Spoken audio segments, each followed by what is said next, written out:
Hello, and thank you for joining us for another video in our Risk, Crisis, and Emergency Communication training series. My name is Tom Hipper, and today I'll be discussing the use of social media in disasters. Since you've graciously decided to join us today, let me give you an idea of what I'll be discussing over the next 15 minutes or so. I'm going to be talking a bit about how social media has been used during recent events and how that's evolved. I'll also give you some best practices to consider in using at your organization, both pre-event, things you can think about before an event happens, and once an event's underway, what are some things to keep in mind in terms of best utilizing social media.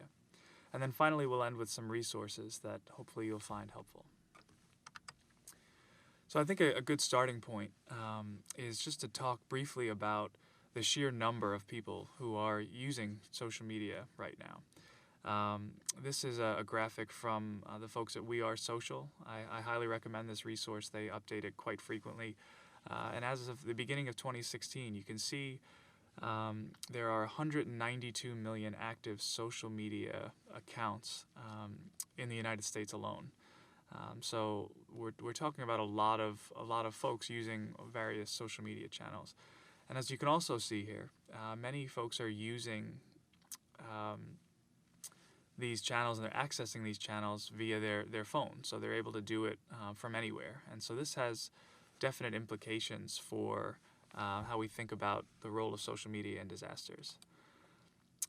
And this is also a trend that's continuing upwards. Each year we're seeing growth. We're seeing more and more individuals use these channels, and so this world of social media isn't going anywhere, and in fact it's growing. And so we'll talk a bit about today how we can embrace that growth. So I want to highlight a couple of recent events that I think really showcase the important role of social media in disasters. This is by no means an exhaustive list of disasters, but it's some fairly recent events that speak to the impact that social media is having in terms of how we think about communicating with people during an event. First is the Haiti earthquake. As you can see here, just in terms of sheer volume, it's a fairly large number. In a 3-day span, the number of tweets containing the words either Haiti or Red Cross, 2.3 million. So a large volume of tweets. But I think perhaps more importantly, this is really one of the first major events where we saw citizens become participants in an event via social media. We saw a lot of so-called digital volunteers arrive on the scene and sort of incredibly, in really an impromptu fashion, monitor messages that were coming out from survivors in Haiti and pick up those messages and map them and connect the needs of survivors in Haiti with the resources of responding agencies. So we saw some really unique stuff there. Moving on a few years later to the Japanese tsunami. So this is the Fukushima event that followed the earthquake and tsunami in Japan. And again, we see pretty staggering numbers. On March 11th alone, Facebook recorded 4.5 million status updates. To put that in perspective, that is 84% of all the updates that occurred that day on Facebook contain the words either Japan, tsunami, or earthquake. So some pretty staggering numbers. On Twitter as well, we saw nearly 1,200 tweets a minute during the tsunami and subsequent nuclear fallout. In addition to, again, just the volume, I think it's important to point out that this was a pretty significant event with respect to lessons learned.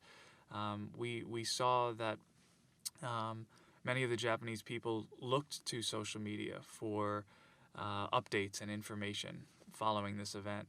And unfortunately, the Japanese government didn't have much of a presence on social media. And this was a significant problem, if for no other reason than there was the expectation that they would be there providing information through those channels. And so this was an important reminder of how, if our target audience expect us to be someplace and providing information, we need to be there. Then we have Hurricane Sandy, dubbed by many the social storm. Again, in terms of volume, we saw a ton of traffic across a number of different channels. At its peak, Instagram users were uploading photos at the rate of 10 every second. Pretty staggering numbers there. And in less than a week surrounding this event, people sent more than 20 million tweets about the storm. And one of the unique things about this, which I'll get into in a little bit, is some of the ways that government agencies started to utilize these channels.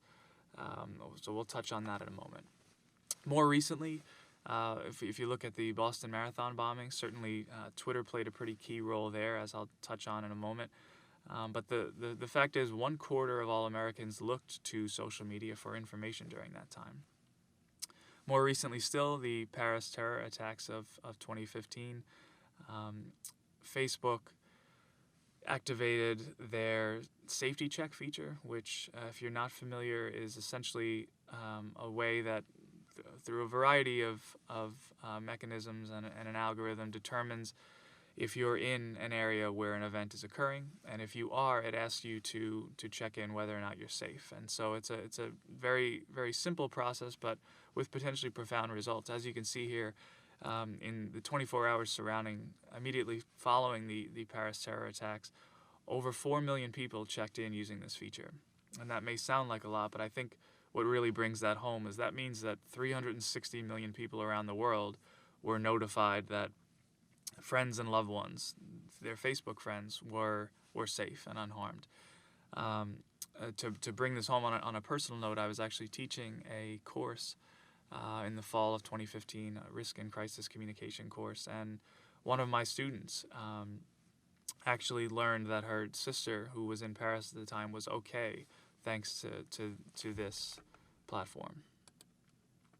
So I've sort of covered some brief examples of how prevalent the use of social media is in disasters and some of the unique ways that it's played out in real time.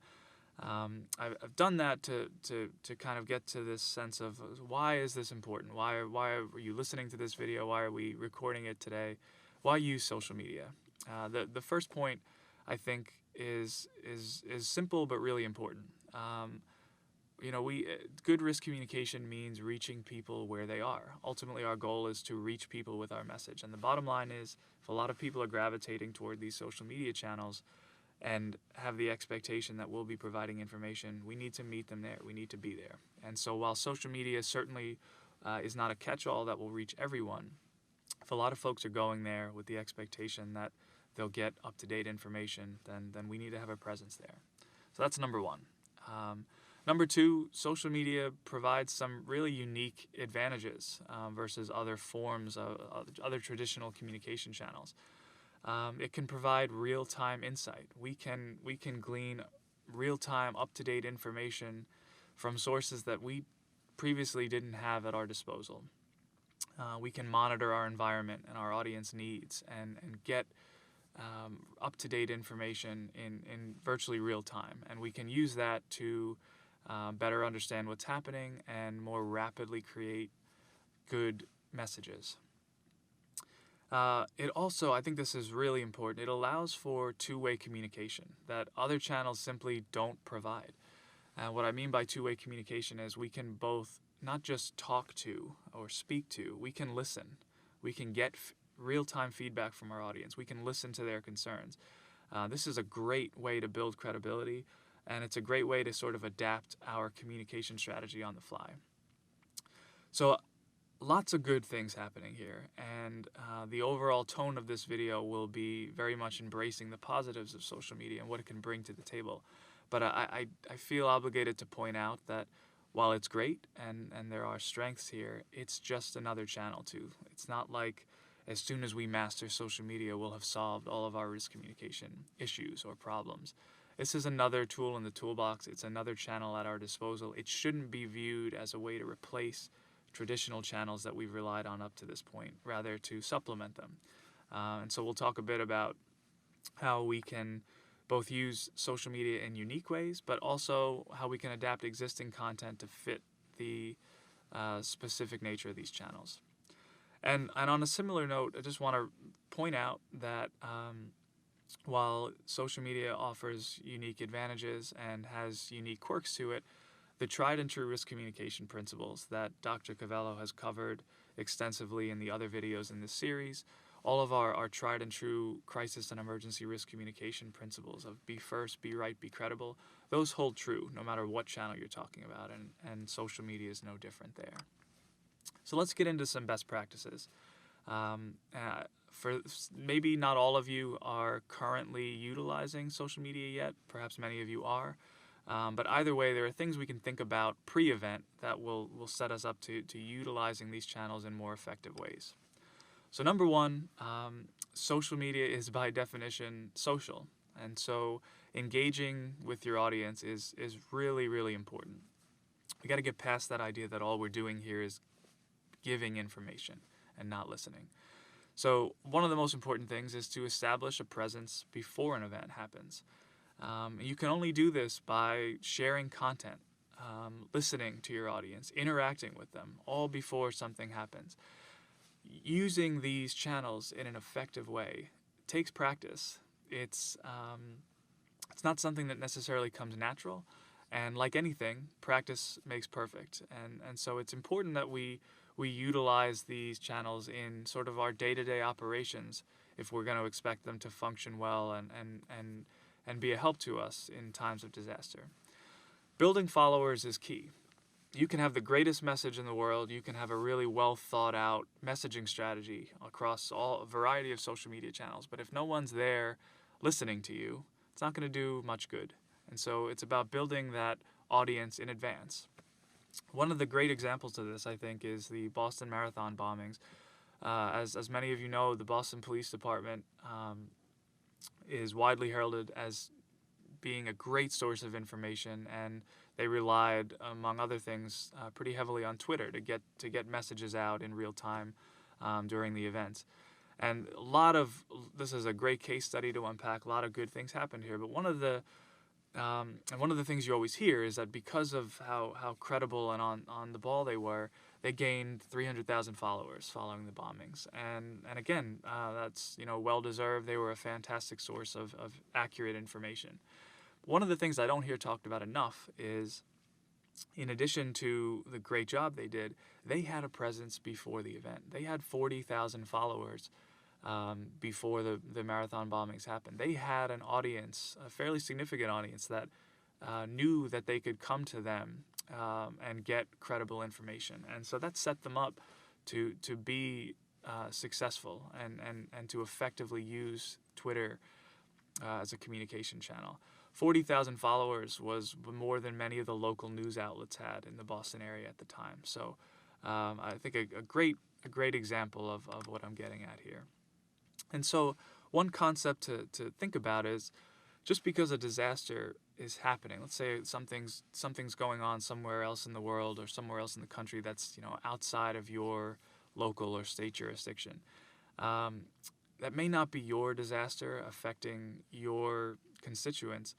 It's still an opportunity to engage with your audience and show that you are aware of what's occurring. Show that you're a source of information when something like this does occur. So acknowledging the crisis, even if it's not affecting your immediate audience, is really important. It shows that you're tuned in, and again, it establishes you as a source of information if and when something occurs in your area. It's also an opportunity to utilize some of these core risk communication principles of showing respect and empathy. This is a great way to build credibility with your audience and show that you care. And one simple but really important best practice here too is make sure that if something is going on, that if you have any pre-scheduled content going on, that gets shut off. You want to be sensitive to the events that are currently unfolding. So don't miss those opportunities to reach out to your audience and provide information. Another key thing to do is develop content in advance. So Dr. Cavello, in another video in this series, discussed the process of message mapping, the idea that we can identify our stakeholders in advance and anticipate the questions they have and develop key messages around that address some of those questions and concerns that they have. And this is something that we can think about in the context of social media as well. Those 3 key messages, the 27-9-3 principle, really maps quite nicely, say, to a 140 character tweet. So it's great to be anticipating things in advance so that we're not building all of our messages up on the fly. And with that in mind, I'll get to this in a little bit more detail in a second, but the Center for Public Health Readiness and Communication at Drexel has developed a social media message library designed to help you do just that. So we've thought through across more than 20 hazards.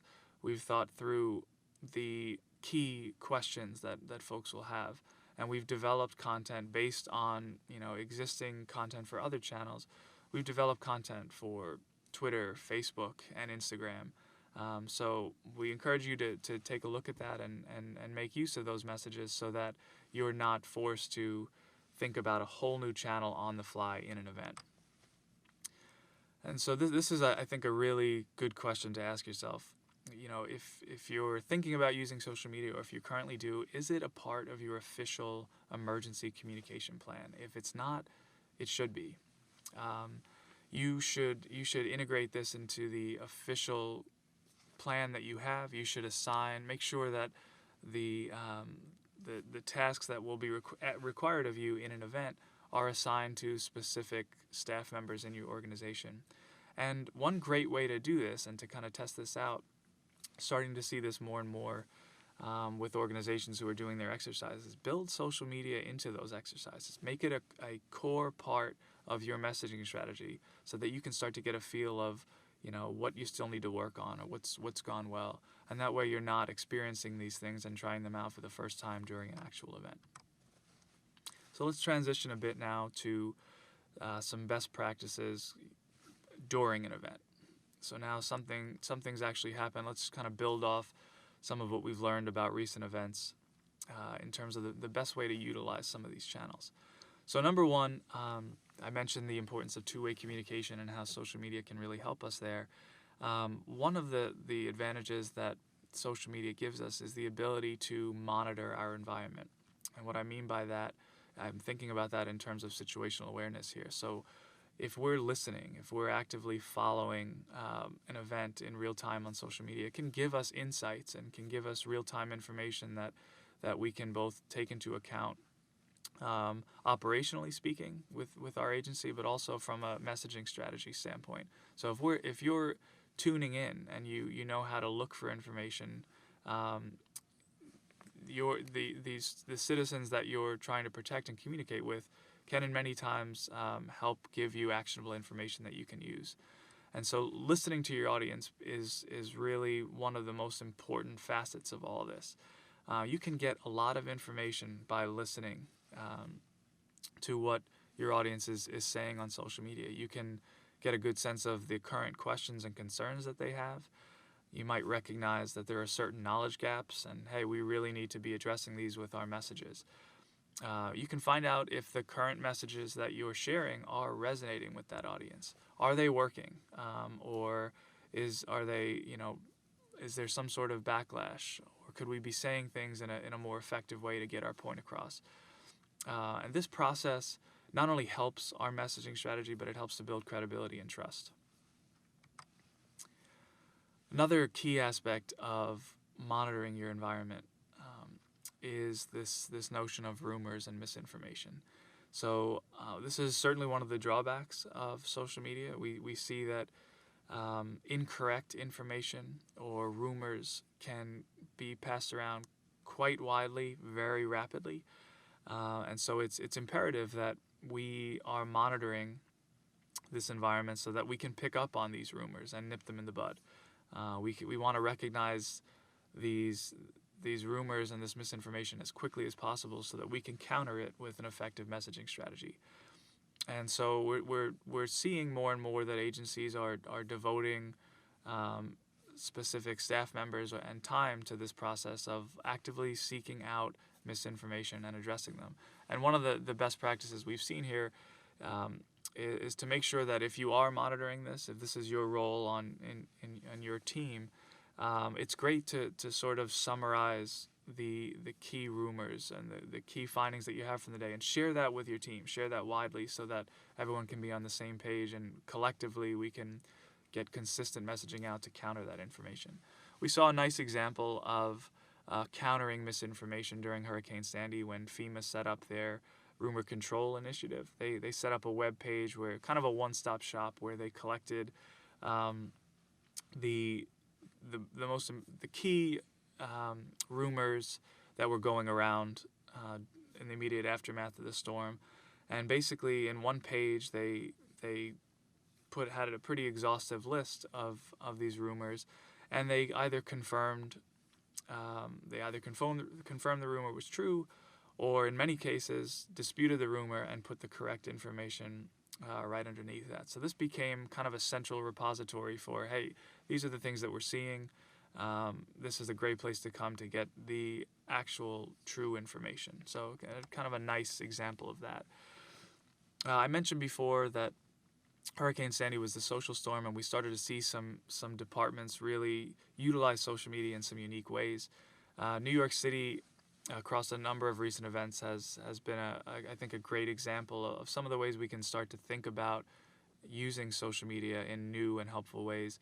During Sandy, New York City was very active, responded directly to nearly 300 questions, gained a lot of followers. The mayor's office actually had the great idea of taking questions specifically from Twitter and addressing them in their press conferences. And I think they did a really nice job of recognizing that a lot of folks didn't have power at the time, but maybe still had some juice left in their smartphones. And so one of the things they did was they live tweeted their press conferences, got the key information across. They also set up a YouTube channel and immediately uploaded the press conference to that channel, so that if you didn't have TV and had missed it otherwise, you could hop on your smartphone, go to their YouTube channel, and get all the updated information from the press conference immediately thereafter. So some nice ways of utilizing this, and some forward thinking there. Also, more recently with the Ebola outbreak, following New York City's first Ebola case, New York set up a social media monitoring team, and had this team that actively looked for, sort of gauge the pulse of the New York City public. What questions were they asking? What concerns did they have? Were there rumors going around? And this team monitored up to 50,000 Ebola-related social media messages daily, and they adhered to that practice of each day they gave updates to the entire team, and this had huge implications for their messaging strategy, and really showed that they were listening and they were engaging with the community, and it allowed them to get out in front of some of the concerns that many folks had. Another best practice to keep in mind is the use of hashtags. So if you're not familiar with this term, that's okay. I'm sure many of you are, but essentially the basic concept here is this is a way to make your social media content more searchable. And so it's really important that we use hashtags, and that we coordinate the use of hashtags with our partner agencies during an event. So it's great that it's an important part to think about. Think about this if you incorporate social media into your exercises, and certainly during a real event. Make sure that you and the other credible agencies that you partner with know to get on the same page and use the same searchable hashtag during an event. It's really important. And by the same token, you want to make sure that you encourage your constituents, your public, your population to use that hashtag as well. This will make it so that it makes it easier for your audience to find the information they need. It makes it easier for you to listen to your audience as well, and find out what they're posting about as well. And one kind of final point here around best practices, I highly encourage the use of images in your posts. Ultimately, the content is what matters, but images do a number of things. Number one, people are statistically more likely to look at and view and or click on a post that includes an image. People are more drawn to visually appealing images as opposed to just text. So it's a nice attention grabber. Number two, a lot of these channels, like Twitter, for example, they have very stringent character limits. And if you tried to put a complex idea into 140 characters recently, you know what I'm talking about. It's not always easy to do. And so images, particularly images that contain text, like some of the ones you see here, can be a way around some of those character limits. It can be a way to, in a visually appealing way, convey more information in the form of a tweet or an Instagram post or even a Facebook posting. All right, so I want to finish up, now that we've talked through some best practices, with some good resources to consider using. So I mentioned before that the Center for Public Health Readiness and Communication, in partnership with the Pennsylvania Department of Health, has developed this social media message library. I just wanted to kind of give you, this is available on the CPHRC website, and just wanted to give you a quick snapshot of what this looks like. But as you can see, you can search this content across 4 different overarching disaster categories, and we have over 20 hazards represented here. We are always adding more. We will soon be adding a section devoted specifically to at-risk functional needs populations. But what we've done here is, again, across Twitter, Facebook, and Instagram, and across all phases of an event, pre-event, during, and the recovery phase, we've thought through as many topic areas as we can, and we've tried to package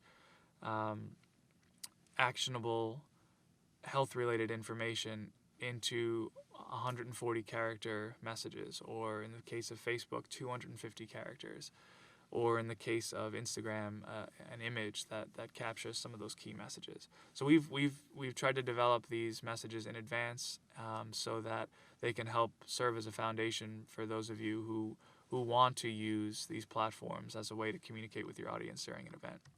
As part of this library, in addition to the messages themselves, we also have a background section. So if, in addition to more details about this library, you can also, we've included a number of great resources out there that touch on some of the best practices I've spoken about today, and there are many more as well.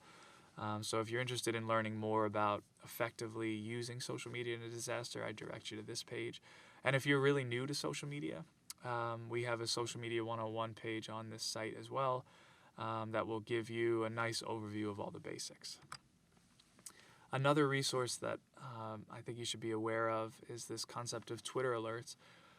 This is something that Twitter has set up to make it so that certain public safety agencies can utilize this. So if you're a health department or emergency management agency, this is for you. And this is essentially a way to, your agency can sign up for this. And once you do, your followers can make a decision to activate these Twitter alerts for your account. And basically what this means is, this is a way for your agency to call specific attention to certain messages in times of a disaster. So if there's an event going on, this Twitter alert process will basically make it so that your messages related to that event will stand out more. And so once you've signed up for this, and a person goes on to your Twitter page, they'll have the ability to activate this Twitter alert for your organization. And then in times of crisis, this in a number of different ways that the user can decide, this will help make it so that your key messages are more prominent. So a good resource to look into and consider using. I mentioned rumors and misinformation earlier, and I think it's important to point out that, you know, there are useful resources out there that can sort of help us think through how to decipher what's real from what's fake before we share it. On the screen, you might recognize this image. This was an image that went viral during Hurricane Sandy. This is downtown Newark, and that is a shark that appears to be floating down the highway. You probably won't be surprised to know that while that's not a half-bad Photoshop job, that didn't actually happen, but serves as one of the many, many examples we've seen of of doctored photos that get passed around during an event. And so I point you to this verification handbook. This is a great free digital resource that has some fantastic guidelines around helping us verify which content passes the sniff test, which content is legitimate versus what's made up and designed to sort of detract from the key accurate message we hope to get out. So I highly recommend you check out this guide, both for some great guidance in there from some experts and also some cool tools that can help you. For example, you can upload an image that perhaps you've seen on come up on one of your feeds, and this will help you determine whether or not the image has been altered in any way before you share it with your followers. So things like that as well.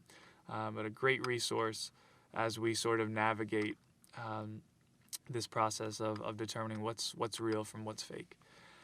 And another key resource I want to make you aware of. I mentioned earlier that I pointed to New York City as a great example of using some of these best practices in unique ways. And I'm sure at least one of you watching this has said, "Oh, that's wonderful, Tom, but our health department or our emergency management agency does not have the resources of New York City." Well, if you said that, this slide is for you. I wanted to point you to the concept of VOST, Virtual Operations Support Group, Virtual Operations Support Teams, which is part of this support group functionality here. So I've included a link that you can go to. You can see a list of these VOST teams throughout the country, throughout the world, really, and you can get a sense of this list is it's an iterative list. It's constantly growing, but essentially this is a group of often volunteers, but experts in this area who are social media savvy and know how to monitor events, know how to use these tools, and they're designed to help you think strategically through how to use social media, and also they can spring to action potentially during a real-life event and help your agency integrate some of these best practices more efficiently. So I definitely recommend that you go to the site, see if there is a VOST in your area, and if so, reach out to the leadership of that particular team and get a sense of how they might be able to help your agency think through how we can better utilize social media during an event, particularly if we're strapped from a resource and staff standpoint. I also included a hashtag here. SMEM stands for Social Media in Emergency Management. This is a great hashtag that's often linked to all kinds of great resources and planning documents all over the web and throughout various social media channels. If you do a Google search for this, or if you search this on Twitter, you'll be connected with all kinds of experts and guidance documents and the like that can really help you stay on top of this ever-evolving field of social media, and I think give you some great ideas about how your agency may start to think about other ways to utilize these channels. So with that, I want to remind you to please check out the rest of our video series here. And if you are looking for more information about social media and disasters, we've included some resources to supplement this video on this site. And again, our social media message library on the CPHRC site has some additional resources as well. Thank you for tuning in. Really appreciate it.